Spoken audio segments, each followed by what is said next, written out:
25 ఏళ్ల నుంచి కిషన్ రెడ్డిని హైదరాబాద్ ప్రజలు భుజాల మీద మోసిరు.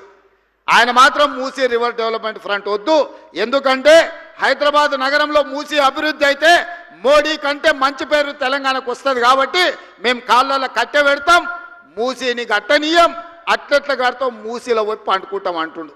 నువ్వు మూసీలో పండుకున్నా, మూసీలో మునిగి మీరు ఆత్మహత్య చేసుకున్నా ఇక్కడ ప్రజలు మిమ్మల్ని పట్టించుకోరు. కిషన్ రెడ్డి గారు, మీరు నిజంగానే మీకు చిత్తశుద్ధి ఉంటే మోడీ దగ్గరికి వెళ్ళి కేంద్ర ప్రభుత్వం నుంచి ఓ 25,000 కోట్ల రూపాయలు మూసీ రివర్ అభివృద్ధి కోసం నిధులు తీసుకురా.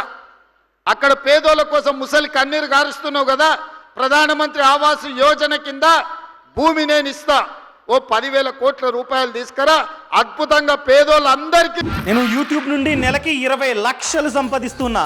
మీరు నా నుండి నేర్చుకోవాలనుకుంటున్నారా? అయితే ఇప్పుడే ఫ్రీడమ్ యాప్ని డౌన్లోడ్ చేసుకోండి. మంచిగా అపార్ట్మెంట్స్ కట్టి ఇద్దాము, వాళ్ళకు మంచి భవిష్యత్తు ఇద్దాం, అక్కడ మంచి స్కూళ్ళు కట్టిద్దాం, మంచి కాలేజీలు కట్టిద్దాం.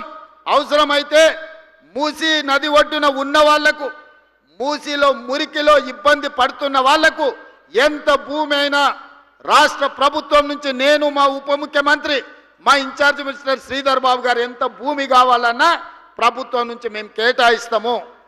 ప్రధానమంత్రి ఆవాస్ యోజన కింద ఈ పేదలకు మంచి అపార్ట్మెంట్లు కట్టించడానికి ఒక 10,000 కోట్ల రూపాయలు నరేంద్ర మోడీని అడిగి తీసుకురా. కిషన్ రెడ్డి గారు, మీరు సికింద్రాబాద్ నుంచి 2వసారిగా మంత్రి అయినరు, 3 సార్లు ఎమ్మెల్యే అయినరు, భారతీయ జనతా పార్టీ అధ్యక్షుడు, మీకు బాధ్యత లేదా?